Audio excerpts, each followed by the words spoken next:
Thank you so much. Again, thank you so much for inviting me, and I'm enjoying the presentations a lot, and I'm sure I will enjoy a lot the rest of the presentations. So by presenting this paper today in a DOCOMOMO conference, one of my intentions is to draw your attention to the importance of preserving residential spaces in addition to public buildings. And I will look at the work of the architect Abdel Moneim Mustafa in the broader context of architecture during Sudanese colonization and independence, in order to discuss this architect's buildings through the lens of healing from colonization and through the lens of self-determination. This is part of a book I'm currently writing entitled Right to Heal, as it was introduced.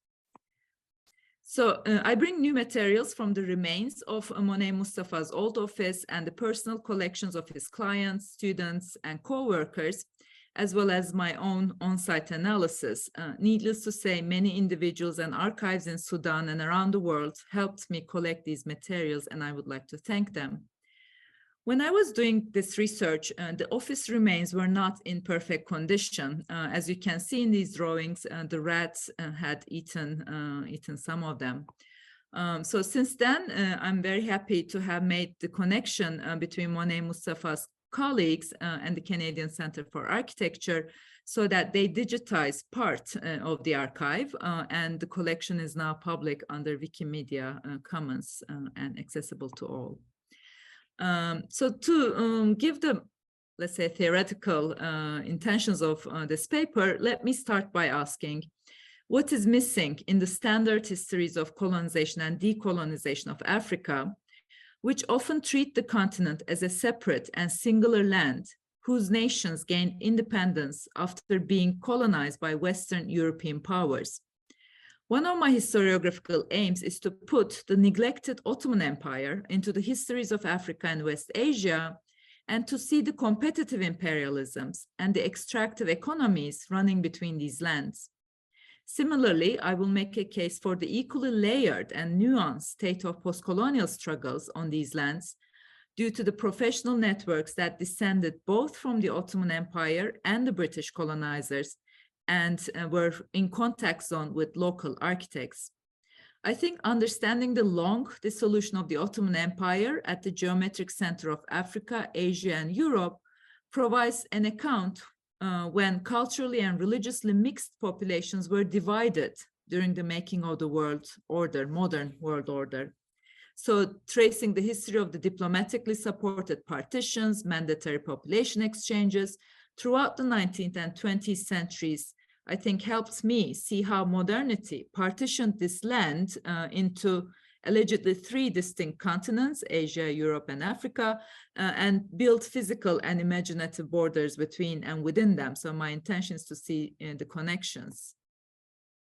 So Khartoum city and its countryside in Sudan is a thought-provoking example in this context, given its place at the crossroads of currents caused by British colonization in Africa, the dissemination of ex-Ottoman professional networks, the pilgrimage between West Africa and Mecca, and the rivalry between Cold War superpowers, which added another layer of complexity after independence in 1956. During Moneim Mustafa's time, Sudanese cities became a target of the Cold War soft power, and this condition was easily visible in the physical landscape as large, eye-catching buildings were built either with the American aid or the Chinese aid. So in this context, I think Moneim Mustafa achieved a sophisticated practice that translated locally and globally produced climate-specific and modernist know-how while designing residences and offices for the new Sudanese political leaders, some of whom were part of the independence and non-aligned movement. Just to give a little bit more about the theoretical framework, for instance, Walter Mignolo, an author, sees the mid-century independence struggles that led to the non-aligned movement as a de-Westernizing gesture against the 2 Westernizing ideologies of the Cold War. But he also sees them as the first but ultimately failed step toward decolonization.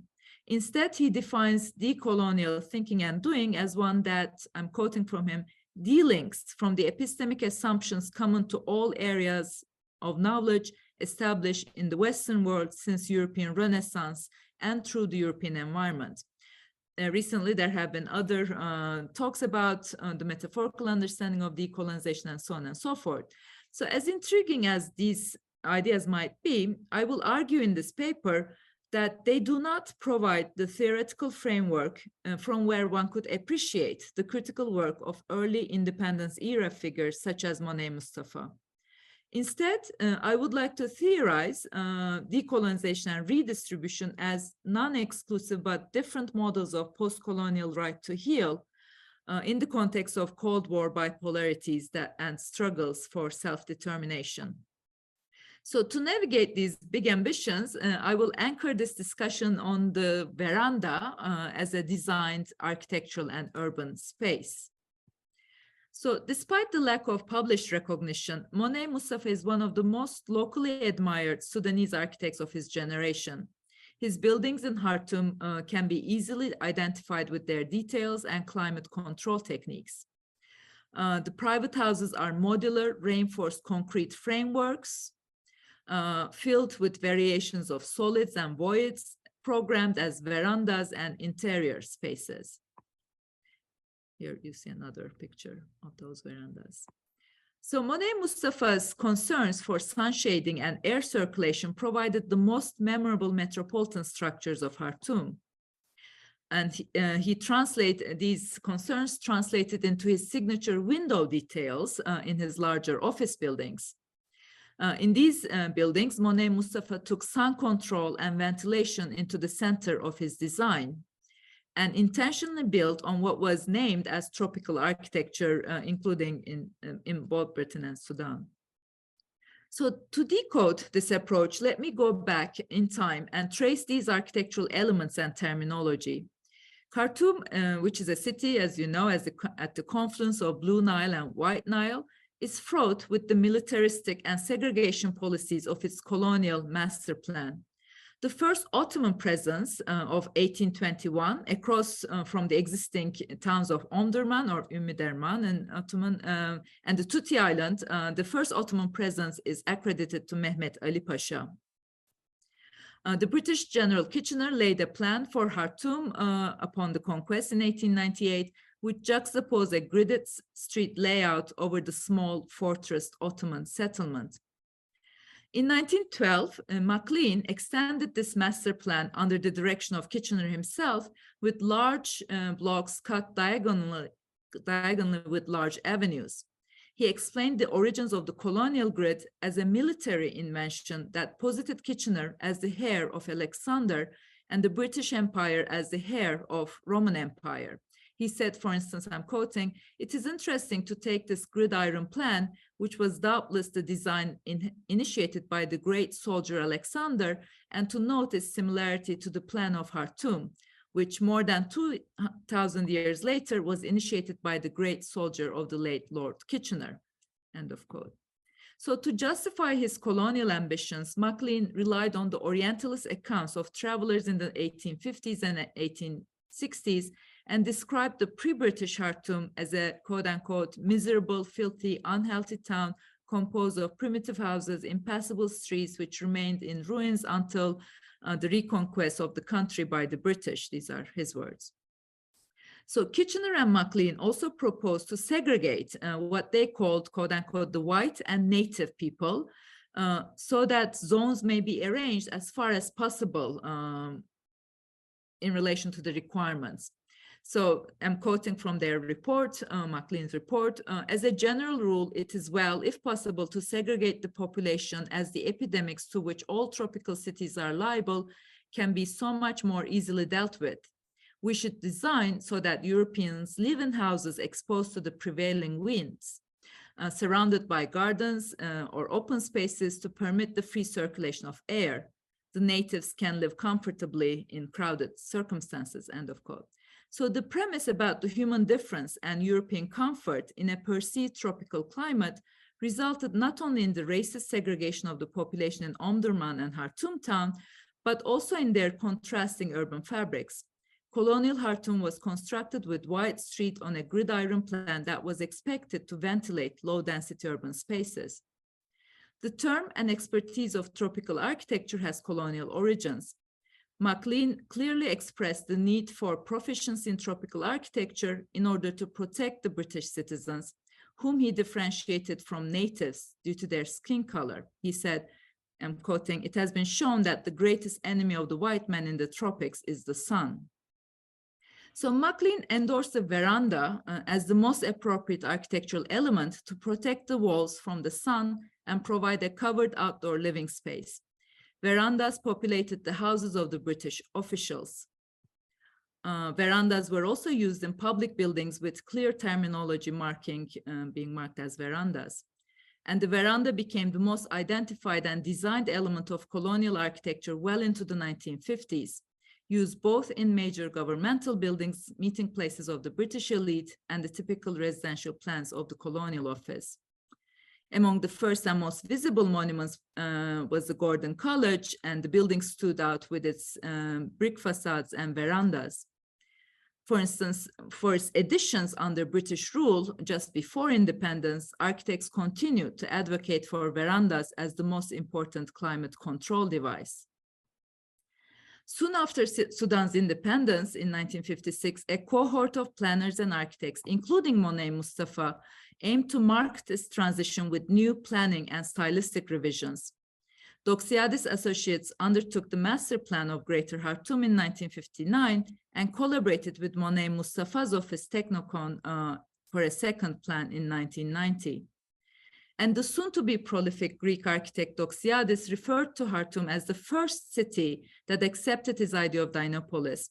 His involvement in Sudan was no less extensive than the office's work in Iraq and Pakistan. And Doxiadis Associates proposed significant changes to the colonial master plan without necessarily exposing its racist and militarist colonial policies. Throughout his career, Doxiadis diagnosed problems of world cities as challenges brought by industrialization, but without identifying colonization as an additional historical burden on ex-colonial cities.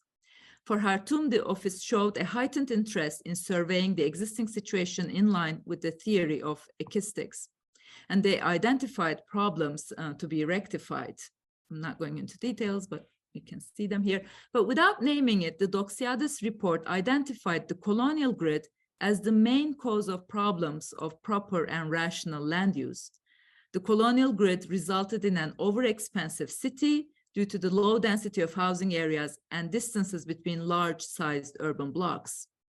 So in his lectures in and on Sudan, Doxiadis advocated the developmentalist zeal of a Weberian-type modernization theory as the calling of independence, and he suggested Sudan to follow the linear path of progress outlined by developed countries, quote unquote. So, and Doxiadis' proposal for Khartoum was a dynamic city, Dinopolis, a city that had development built into it. The office made a case for the master plan of the Greater Khartoum area and proposed to combine the colonial town of Khartoum with Khartoum North and Omdurman. They proposed to add new transportation networks, such as some arterial roads and bridges, which were built by Moneim Mustafa's office years later. The bridge was built. And they also proposed to move the airport to North Khartoum, for a design of which Moneim Mustafa collaborated with the Italian architects Paolo Portoghesi and Vittorio Gigliotti in 1973. And most comprehensively, the Doxiadis Associates proposed the city's sectors, the new model for the Dinopolis, in a way that knit the three towns together. The mid-century modernization grid would replace both the colonial military grid of Khartoum and the traditional street pattern of Omdurman. This was expected to provide every community area with enough public services to redistribute the resources and heal from the segregating effects of the Anglo-Egyptian colonial period, ironically by overlaying yet another new urban structure over the existing. Moneim Mustafa shared the developmentalist enthusiasm of the time. He referred to one of his projects as an essential instrument for economic development and social change, and he identified flexibility and extendability as the major planning principles of development. he sketched alternative schemes as monocentric, polycentric, gridiron, and linear development. Of course, Doxiadis' Dynapolis was barely independent. The Greek community in Sudan had reached about 7,000 by Doxiadis' arrival, after growing during the Ottoman and British colonization due to both the trade and slave trafficking. The Greek community even became larger due to the Greek-Turkish population exchange that had impacted Doxiadis' family as well. So many ethnically Greek builders of the Ottoman Empire had worked to construct important structures in Khartoum. For instance, the first building of the Gordon Memorial, the University of Khartoum today, was originally designed by the Ottoman Greek architect Dimitri Fabricius after being employed by the Hidiv in 1900, and the building was completed soon after the British colonization. And some Khartoum-born Greeks, such as Stefanidis, designed the earliest modernist public buildings in the city's prestigious locations. And Doxiadis continued to use these Greek connections for practical help, and so that the Sudanese government agreed to implement their plans. Moreover, archival documents exposed that Doxiadis was closely connected to the American soft power policies and in communication with the American embassy in Sudan, to where he sent reports on Sudan, Pakistan, and Lebanon.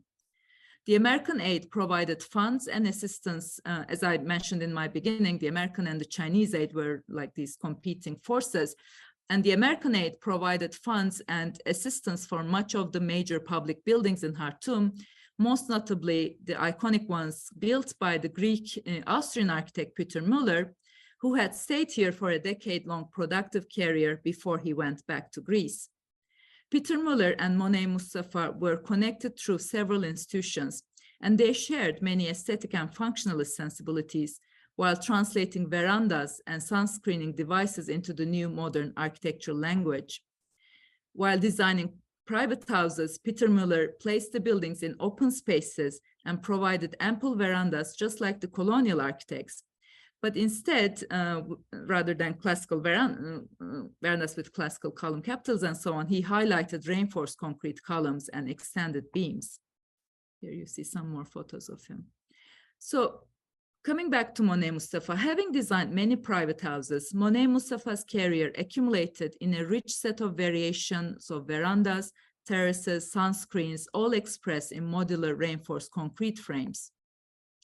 They provide a network of open, covered, screened, and closed spaces for the climate control of different activities, including open air sleeping terraces for the night and shaded verandas for the day. With clearly marked terminology in drawings. In these drawings, the veranda and other terminology are clearly marked, and I'm showing some of the examples here. Moneim Mustafa used verandas both as living areas attached to interior spaces and as circulation paths that were part of the landscaping of gardens. Mahmoud Abdulrahim House in Khartoum, for instance, integrates high street walls into the design that create a courtyard behind, just like Omdurman's houses. Whereas Bedridi Süleyman House in North Khartoum is a freestanding object in a large, spacious garden without street walls. Mansur Khalid's house, on the other hand, creates a hybrid relation with the street due to its lifted veranda from where one can see behind the high garden walls. Or the trees consciously planted outside the solid walls of the double house in Omdurman both protect the house from overheating and provide a shaded and paved meeting place in the public street. And in his designs for less wealthy collective housing, Moneim Mustafa made sure to provide a veranda for each unit, regardless of the modest means. These gestures that were named as tropical architecture at the time were carried to public buildings as well.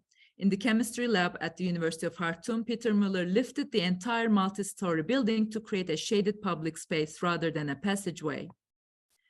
The memorable verandas in this building with tilted wooden grid lattice work protect the walls from the sun and regulate the linear and vertical circulation spaces with impressive shadows and surfaces.